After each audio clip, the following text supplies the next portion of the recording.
Welcome back to the Movie Draft House. I'm his Mark, joined by co-host Jeff. What up, Mark? How we doing, buddy? It's another day in the Draft House. It is. It is Cool. another day.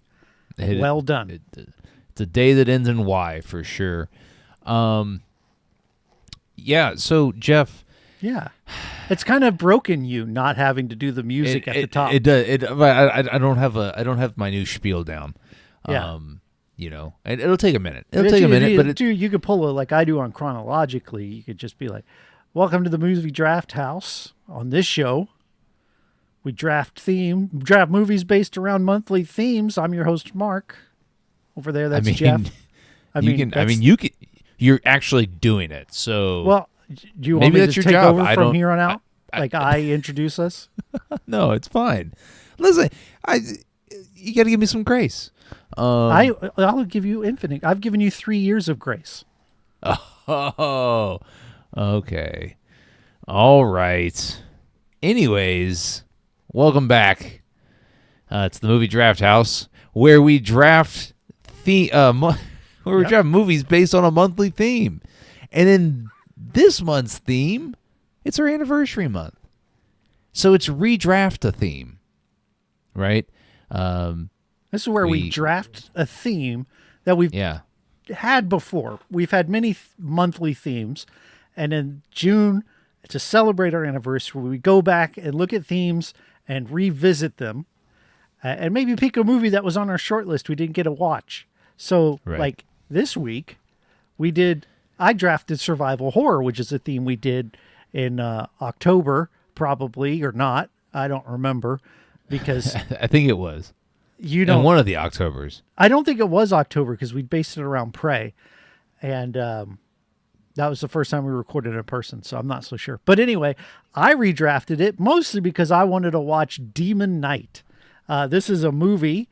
It's Tales from the Crypt, Demon Knight. That's right. Now, the other reason I wanted to do this is we had to watch the duology. So if you look back in the catalog, maybe was it 2 or last Halloween, 2 Halloweens ago, we did Vampires, and I drafted Bordello of Blood, which is the second Tales from the Crypt film. And so this time, I drafted Tales from the Crypt Demon Knight, the first Tales from the Crypt film. It came out in 1995. It was directed by Ernest R. Dickerson and stars Billy Zane, William Sadler, and Jada Pinkett Smith. I know the answer to this question, but have you ever seen this before? No, absolutely not. Now, have you ever watched, I don't remember if I asked you this on Bordello of Blood. You did. And yes, I mean, I wasn't a, every episode watcher of Tales from the Crypt, but I remember growing up, knowing about Tales from the Crypt. I very much remember the Crypt Keeper. Yes, he's iconic. And so, these movies aren't foreign to me in the sense of Tales from the Crypt, but I never. These type of movies aren't my. I don't seek these type of movies out. I've said that before, but these type of movies aren't just my. They're comfort for you. They're not comfort for me. That is a great way to put it. They very much are comfort for me. Yeah, and so I mean I get that. Some of my comfort movies are Michael Bay films. I mean, yeah. Transformers, no, I mean it's Yeah. No, I mean I'm a sucker for some good explosions and lens flare. It's fine. But this one, when I started watching it, then I was like, dang, and then I was watching it with my wife. Oh, good. And good. Yeah. And I mean, I asked her, I said, did you ever see Tales from the Crypt Demon Knight? She's like, I've seen Tales from the Crypt. I don't know Demon Knight. And I read her the synopsis and told her who was in it. She's like, I don't think so. And so we watched it one night. And then halfway through, she goes, I think I've seen this. Yeah. so this one actually it was an adventure. This one actually made money, whereas Bordello of Blood, I don't remember if it made money or not, but it certainly did poorly enough where they decided that's enough. No more Tales from the Crypt films, which bums me out. Right. I wish Tales from the Crypt existed in some form, but it does not. I think like if Max wanted to do, because I was Tales from the Crypt like an HBO It thing at was one an point in time? HBO thing. Yeah. Okay. That's where I always saw it. The only time I got to really watch it was when we stayed at hotels. And, the hotels had HBO, and we didn't have Right. HBO at home. So my brother and I would watch Tales from the Crypt, stay up late and watch Tales from the Crypt in the hotel, usually with our dad. My mom probably wouldn't have let us watch it. But my dad didn't give a shit. He took us to, and that sounds like I'm bagging on him, but I really appreciate that he let us watch more mature stuff. Like he took us to see Terminator 2 when we were like 15. So Nice. yeah, I appreciate that. But yeah, so me and Terminator. Matt- If he had taken you to see the original Terminator, when you were like a wee kid, I would yeah. have had questions because that one was very much more mature than Well, Terminator only 2. be that it actually had nudity, whereas Terminator, I guess if you consider butts to be nudity, like man butts, then I guess. But it doesn't matter. It's one of the greatest movies ever made. My dad took me to Right. see it in theaters, and I am forever grateful. And he allowed me to watch Tales from the Crypt, something I've grown up loving. And he also, I think, maybe recognized that, hey, we don't have HBO at home. Yeah, who gives a shit? Yeah. Yeah. Well, Watch this stupid show. it's a little treat. Yeah, I love it. So naturally, when Tales from the Crypt, the movie came out, I was 15. Boy, I feel like I saw this in theaters. It's possible I didn't, but I feel like I did. I don't know. I mean, it's a long time ago. It's fine. Yeah. It's it'll come to you, one day next week, and you're like, damn it, I did see this in theater. Yeah, and I obviously really enjoyed it. Oh, I would have been 11 when Terminator came out, Terminator 2. So my dad took me when I was 11. Man, what a good dad. That's okay. We took my youngest daughter to see It 2 when she turned 9. Woo, It's fine. that's what she way wanted. more intense Yeah, than... right. I know, and it was wild. It was a wild adventure. Yeah, that's intense. There's probably trauma built into her life later, but Maybe, but she might grow up loving it. Like years down the road, she'll be like, my dad took me to see this shit way too young, and it's my favorite movie ever. oh, 100%. Like the scene where the old lady demon person Yeah. in the hotel, she pops up and she's like fully naked and her tits are hanging, and I'm like, oh God, close your eye. Because there wasn't none of that type of shit in the first It. Yeah. But anyways, I first know one's all better. about. Yeah, I know. I know all about taking your kids to see some mature shit way too young. Which I have not done, mostly because my wife would murder me. But he is 13 or 14 now, so Ah, he's PG-13's fine. on the board. Yeah, he's fine. Yeah. Anyways, so when was the last time you saw this one? I think I rewatched it after we watched Bordello of Blood.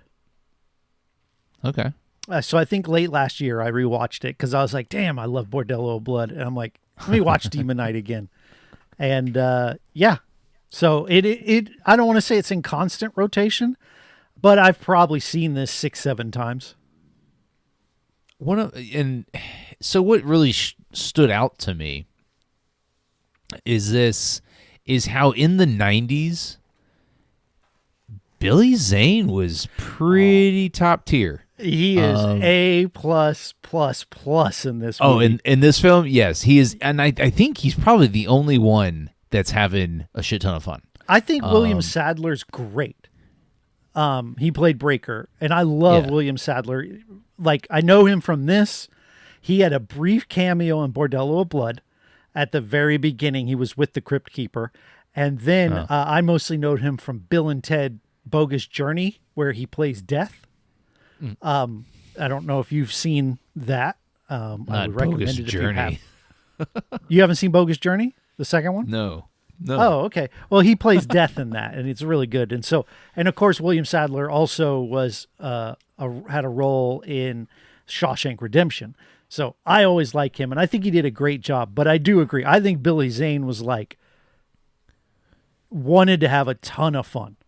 Oh yeah, he is on another planet when it comes to who is having the most fun in this film. Yeah, he knows he's in a Tales from the Crypt movie. Yeah, he's like, it's so like when the first scene and the cars crash, and you kind of gives the impression that maybe he's kind of the good guy, and yeah, you don't even know though. yet. Yeah. Right. But even though like he's got this kind of look about him where you're like, oh, he ain't a when good he guy. comes He's a out of bad the guy. fire and he's got the long coat on with the big hat, and he looks like a badass. Well, there's some symbolism there too, right? He walks out of the fire. Yeah. So like I was like, okay, but this movie didn't. I wasn't all the way in until this movie where Billy Zane punches through a man's face and gets his hand stuck in a man's head it's and then very pulls good. the man's head off. I wasn't into this movie until then. And then after that, I'm like, let's fucking go. Man, so I'm into this movie. Of course, we have the opening scene, which is actually the filming of a horror movie directed by the Crypt Keeper. Yeah. And John Larroquette is there from Night Court. I don't know if you ever watched Night Court. And, Nope. but he's directing, the Crypt Keeper's directing a film. And I love all that because the Crypt Keeper is Tales from the Crypt. Like, if you don't put him at the beginning and the end, then you failed to make a Tales from the Crypt movie. And so he's here. And it makes me wonder why Tales from the Crypt didn't go anthology based. Like when Twilight Zone, Creep Show, when they started their film series, they were all anthologies. You had 2 or 3 to 4 stories. It would have been kind of interesting to see that. I do appreciate the long form because I love both of these movies. Yeah. But having the Crypt Keeper up front, they animated him, so it's not seamless anymore, but it looked pretty damn great back in 95. Well, he's in certain scenes he's still prosthetic, so like I think it works. But I did agree. The where they animated him, I was like, ooh, that doesn't translate. Yeah, well. but it doesn't bother me because it's the Crypt Keeper and he's awesome. But I have to tell you, in all honesty, how much it's warming my heart that it sounds like you had a good time. No, I did. So many times you watch these movies that I love and you're like, fuck, this sucked. I don't get it. What were they thinking? And I'm just like, no, well, it helps. So it helps that I watched Bordello Blood when we watched it. That helped, right? Yeah. Is because I didn't have this expectation of really the film being good, honestly. Even though I enjoyed but I enjoyed Bordello Blood. It was entertaining. Yeah. What was the movie we watched a couple months ago where I was like, oh, this movie is not good, but I was entertained. Ready to Rumble. Oh, Ready to Rumble. That's correct. Yeah. So like when I have this thought in my head where I'm like, okay, I can go into this film where I know that it's probably going to be entertaining. It's probably going to be dumb as shit. Yeah.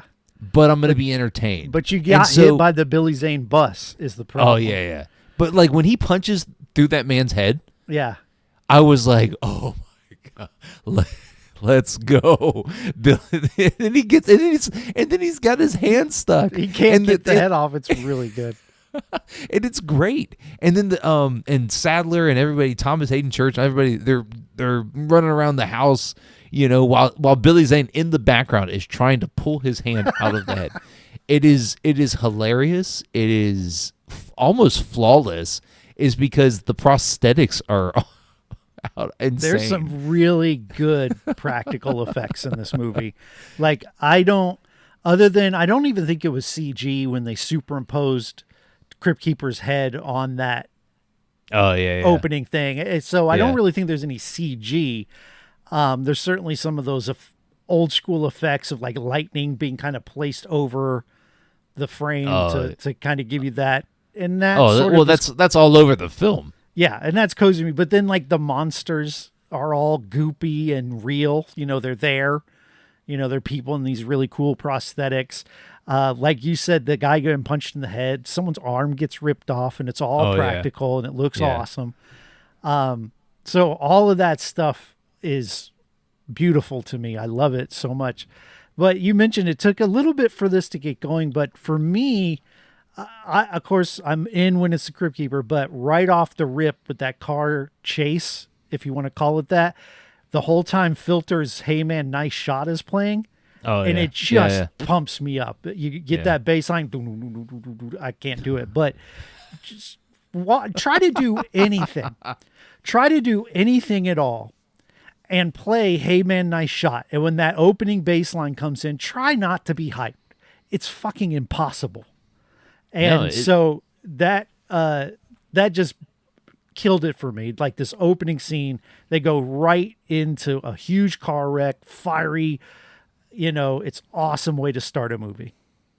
Yeah, and like, I mean, I'm not after watching this, I'm not really a big William Sadler fan, right? It's because I just think and maybe it's the way his character is written, I don't know, but it's just too stoic for this type of movie. I think that's on purpose, though. I think he definitely has more of a Batman vibe to Billy Zane's Joker. Billy Zane is very much the lively, and I think William Sadler does a good job offsetting that, right? He doesn't outshine.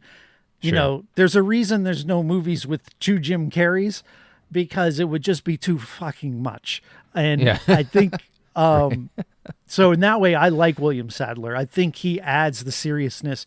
He's a guy who's been hunting demons his whole life, right? And he knows that when these stars on his hands, you don't figure this out till the end, but he knows when they all start to align that his time on this earth is short, because he knows it's time to find the next demon knight, which is, the double entendre of demon knight. This all takes place at night, but he's actually the demon Knight. So I think it's fair criticism, but I also think that William Sadler played the role he needed to play, and I think he added the seriousness to offset sort of the over-the-top goofiness of the rest of the movie.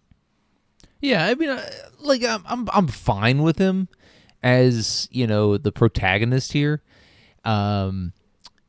I don't like I really enjoy Thomas Hayden Church. I'm a big Thomas Hayden Church fan. Did you like it when he was hooked up to the electrodes on his nipples? Yeah, and he's like, "Fuck, my nipples are." Turned him into, what did he say? I don't remember. Crispy. I don't know. But I didn't understand why the cop went into the room, because he was a horn dog. Right, and was watching him, and he's like, "Hey, what are y'all doing?" And I was like, "What the fuck?" And then he dies. Like, that guy's a slob, and he sucks the whole movie. He's goofy. he can't shoot his gun. He sucks as a cop. And then at the end of the movie, he dies a noble death. It was so weird. You just half expect him to be the guy who gets his head punched in. Right, but no, he actually dies the noble death, protecting others. Although he probably could have gone upstairs, But I guess he didn't want Irene, who runs this hotel that they're in, to be alone. Well, I liked, I like Jada Pinkett Smith's character. I mean, it's interesting to see young Jada Pinkett Smith and young Thomas Hayden Church, where she's on the cast as Jada Pinkett. This is pre-Smith. Oh, okay, yeah. But it's it's just interesting, is because like I don't know if this predates. What was the basketball movie she was in? Space Jam. No, that wasn't it. He Got Game. Maybe it was he. No, I don't think. No, it wasn't. He Got Game. Go check the back catalog. Yeah, I don't know, but I just I liked her, and what it does for me when I watch movies like this, where younger people that I recognize and they're young, is that it like kind of makes me pay more attention is because like I haven't seen so much of young Jada Pinkett Smith, so I want to see, hey, is she still is she a good caliber of actress in this film, like she is in most other things that she does now, and so that was it. Same with Thomas Hayden Church. I don't think I'd seen anything. You didn't younger. grow up on Wings like I did. No, I remember Wings, but no, I didn't tune in to Wings, but I mean those type of things are just things that I enjoy. Menace to Society is the movie I was thinking of. That's a basketball movie? No, I don't think so, but I remember there being basketball in that movie. I mean, there might have been. But had you picked that on Basketball Month, I probably would have Dick and Bay Mutombo'd it. It's like, this doesn't count. The finger wag. No. But no, I think it's cool to see younger actors that I recognize in this film, and Thomas Hayden Church, man, he's pretty good in this film too. Even though he's a dick, he plays the dick well though. Yeah, no, I just think he's not likable, but he's entertaining. In this and you film. buy his motivation, Sure. and his undoing makes sense. No, I thought he was like, he made the most sense out of everybody. He's like, no, just give him the shit. Let's get the fuck out of here. Yeah, but Breaker, William Sadler, was like, he will kill you. Right. He will kill you anyway. And he's like, no, he won't. And then he buys it, Yeah. Which he would. Like, it makes sense for him to just be selfish. Even to the point where Billy Zane's like, do you mind if I kill the rest of them? And he's like, no, that's fine. Especially Sadler. He's like, make sure you kill Sadler. That guy's a dick. Well, I mean, he had worn out his welcome for me when he pushed the girl outside. And well, yeah, that was a deliberate piece of character development, which was interesting because Charles Fleischer plays Wally, who is the Postal Service man. And he, is a very geeky sort of guy.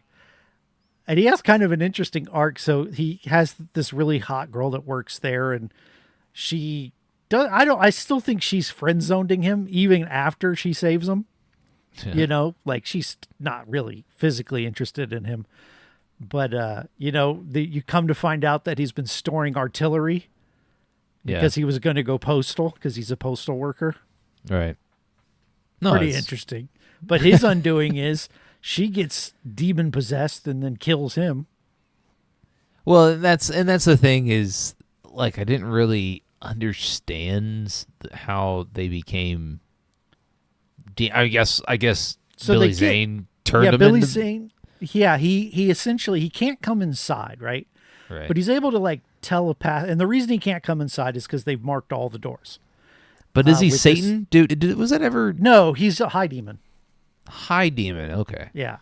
So Got it. all of his like, what do you call them? Goons are all low, and you can kill them by shooting them in the eyeball. But Billy Zane gets hit in the eyeball, and it doesn't kill him because he's a higher caliber. Okay. Got it.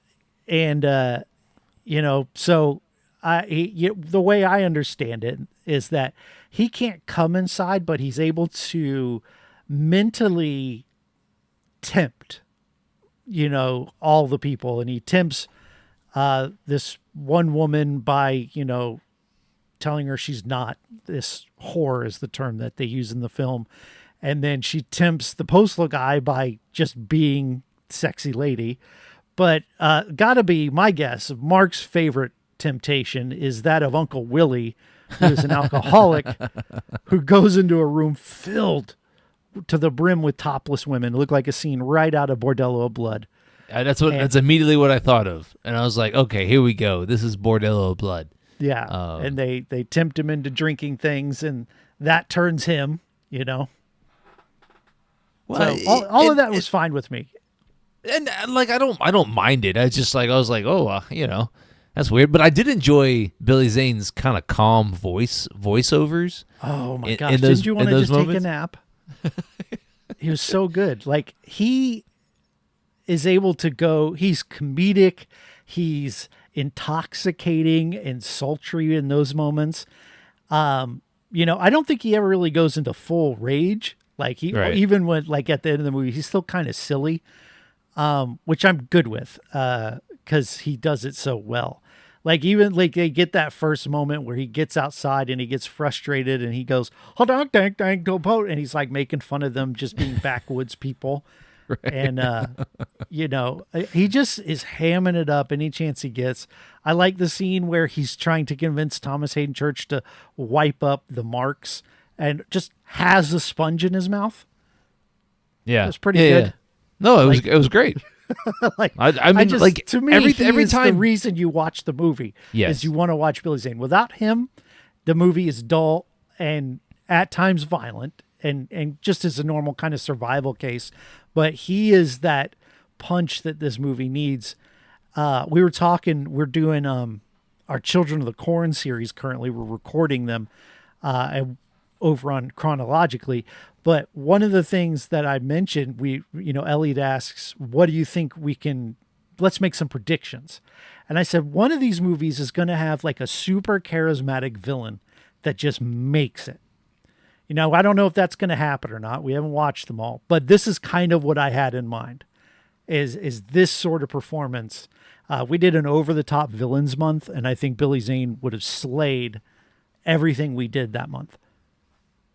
No, for sure. I mean, like, listen, Billy Zane, and like, we talked about it, I think last week, where I think my first memory of Billy Zane was The Phantom, the movie The Phantom, where he plays that like historical, where he gets the Aztec power. I don't even know. It's from a comic strip in the newspaper, so I never read it because that wasn't comics. Like I read Garfield, right. But yeah, maybe we'll have to find a way to watch that one day, like shitty super movies.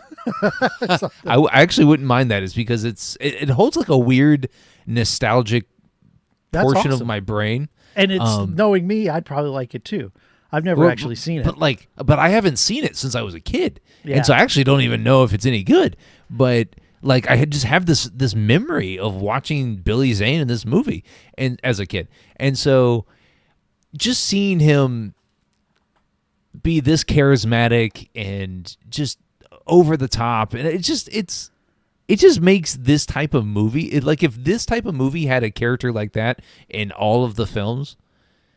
Like I don't remember Bordello of Blood had anybody that was. I mean, you had to deal with Dennis Miller was kind of the charisma guy in that movie, and I think it works better to have the villain be that guy. So I prefer this to Bordello of Blood. I still love Bordello of Blood, but I think to me I prefer this one because of Billy Zane.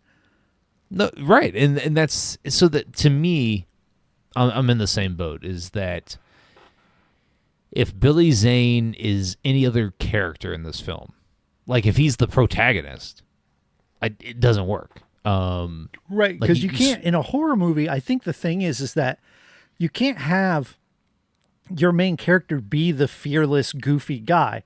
I mean, you get Army of Darkness if you do that, and I love that movie too. Right. But that movie's not very scary. And I think it's because you just feel like this comic booky character is always in control. Whereas if the villain is kind of crazy, your heroes can still be in dire straits. And you mentioned how Billy Zane, this is like the first time he appeared on your radar was The Phantom. For me, it was probably this, but then he's also in a movie called Silence of the Hams, which I've talked about on this podcast before. It's very difficult to find film. He plays the lead in that. And then I'm also, if you go back and watch Back to the Future, he's one of Biff's goons. I remember that. Yep. Yeah. So it's weird. It's weird how like Hollywood careers go, is because in the 90s, man, he was very much a go-to actor in the 90s. So Phantom is his next movie. After this? I believe so. It's 96, so it's either his next movie or shortly thereafter. Okay. Well, like, and then Titanic, and And then it's just he's just got a lot of and then he wasn't he in The Mummy? The No, maybe Brendan not. Fraser one? I'm not sure. I've never actually watched those. Really? It is a blind spot. I admit that. Oh, that's good to know. Okay. History month coming up this day. We got Egyptian history. Yeah, let's go. No, Billy Zane. He's got an interesting career. His first role on IMDb is Back to the Future. Oh yeah. So it is his next movie. He did a TV movie in between, but Phantom comes next as far as theatrical releases. So Interesting. we'll get to that one day. Yeah. No, it's fun, and he is an actor. He's got a shit ton of acting credits. That's how you know somebody's successful is when dude's got 177 credits in his IMDb. Yeah, he has kind of disappeared as of late. He's still producing things, but he's not, one of the big names you see he's kind of right. floating around anymore, which I think sucks because I always enjoy seeing him on screen. One thing I do want to mention that I was like, why does it keep doing this? Every time they Sadler's character flashback to when he was getting the blood of Christ into this thing, they made a panther sound. Yeah. And I didn't understand it. I was like, why are they showing him collecting Jesus' blood and there's a panther sound? Because they had a limited library of sound effects.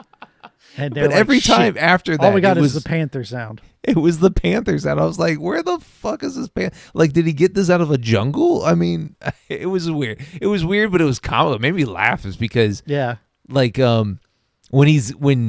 Jesus and the other two the people thieves. the thieves are on the cross, that's supposed to be a real serious point, moment in the film where you understand why this blood is so important, or why whatever it's in the bottle isn't so important, and then you get the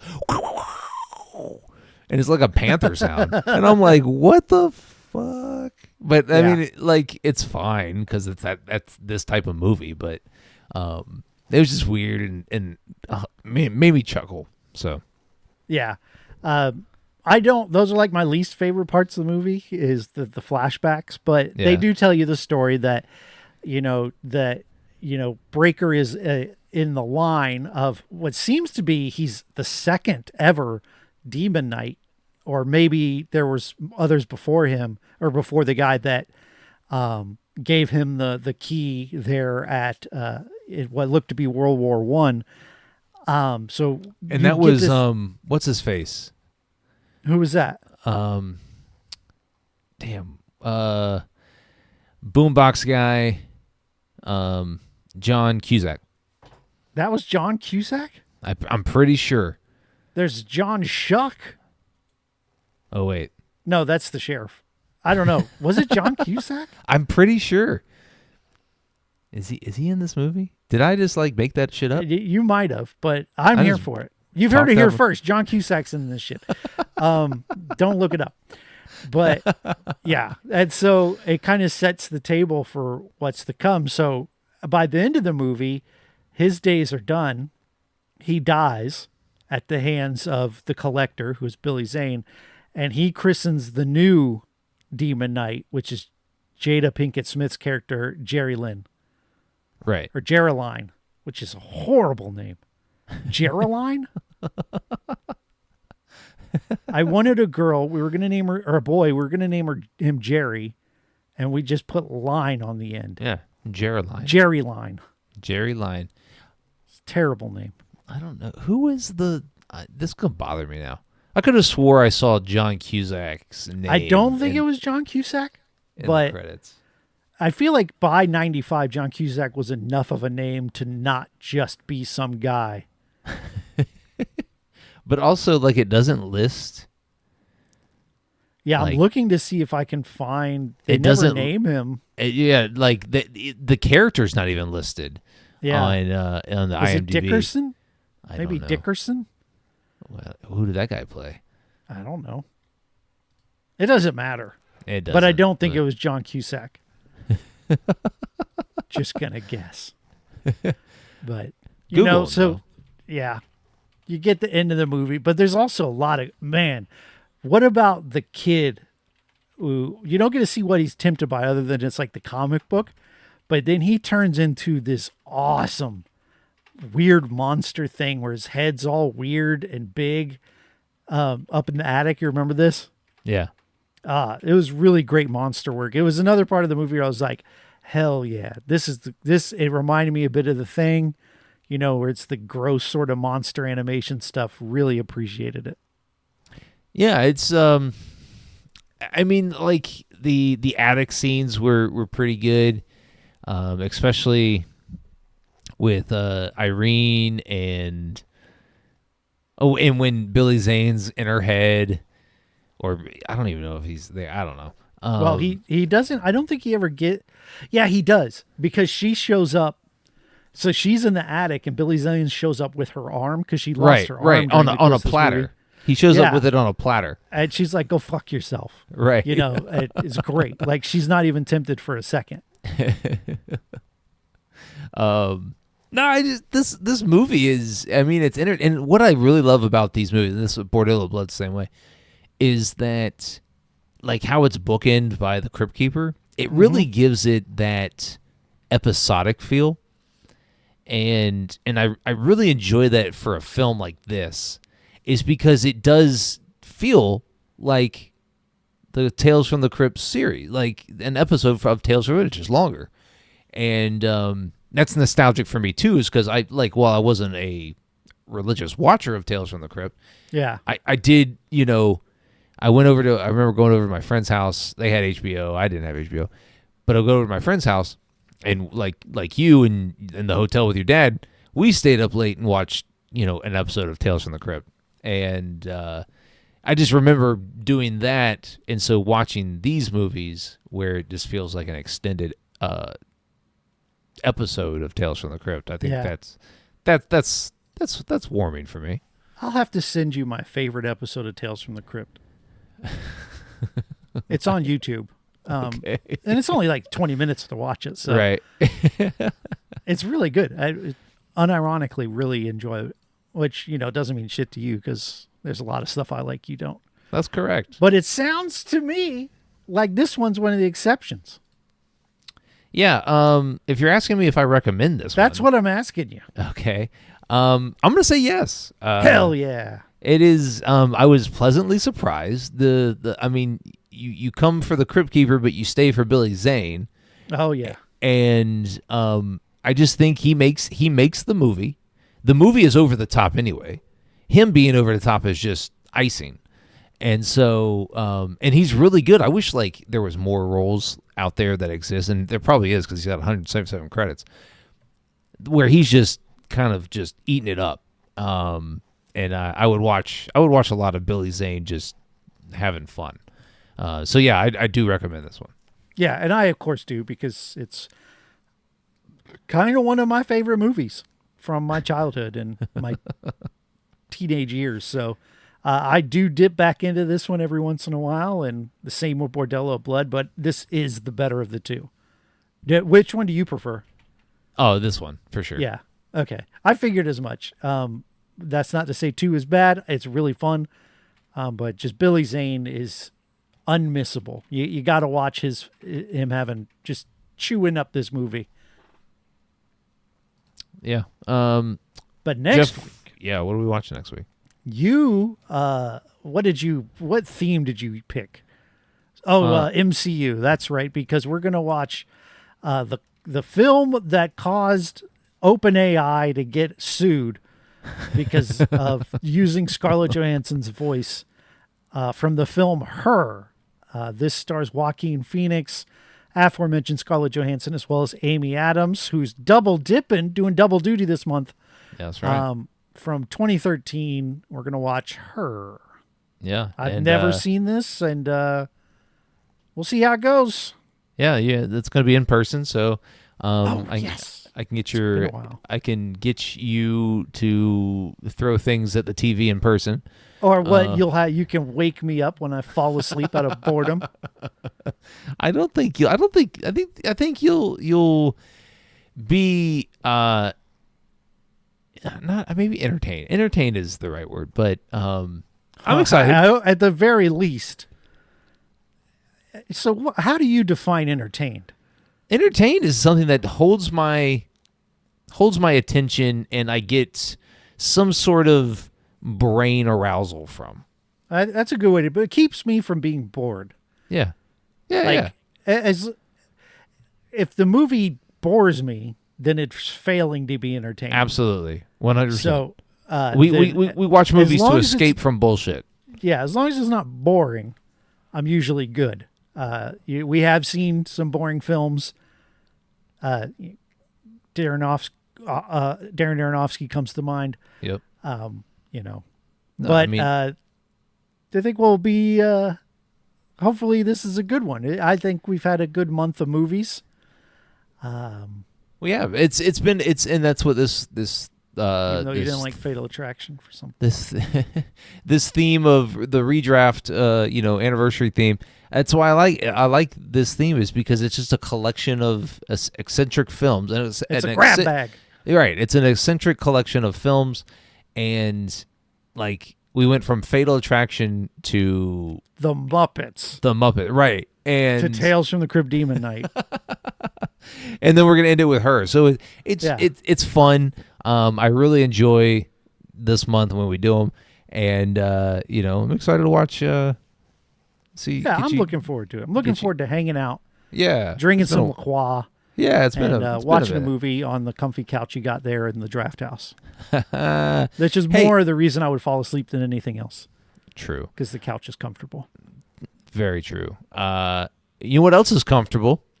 What's that? It's hitting that subscribe button when it pops up, so you don't miss any future content here on the podcast. It's so cozy. If you're watching on YouTube, and if you want to follow the podcast on all your favorite social media platforms, we're at Movie Draft House. So we're at like I mentioned, YouTube. We're on Twitter, TikTok, Instagram, all the platforms. Give us a like, follow, subscribe. We appreciate that. And if you want to follow Jeff on X. Nope, I'm not on that website. Every time I go to that website, I type in www.twitter.com. That's correct. Okay. So, yes. All right. I never signed up for X. I signed up for Twitter. So if you want to follow Jeff on Twitter, you can find him at Movie Draft House. No, that's not right. You can find him at Podcast by Jeff. That's right. And you can tell him, hey, Jeff, stick around on Twitter, and they might migrate you over to X. They already have. Ooh. Yeah, but if you want to get in touch with Mark and send him all your favorite Billy Zane deepfakes, you could do that on Twitter at I Heard You Like. Please send me your Billy Zane deepfakes. I will do I'll do a 5-minute review. I'll do a deep dive on Billy Zane deep takes. I'll do a deep dive on just Billy Zane films. I'll just pick a random film. Man, if you can find Silence of the Hams, it's out there. I found it on a YouTube or on a Facebook page. Someone had uploaded it. But I don't. It'll take. I'll have to plan this out. It won't be on a whim. But anyways, Jeff, any final words? Yeah, if you want to head on over to YouTube and search "Dig That Cat," Tales from the Crypt, you can watch my favorite Tales from the Crypt episode.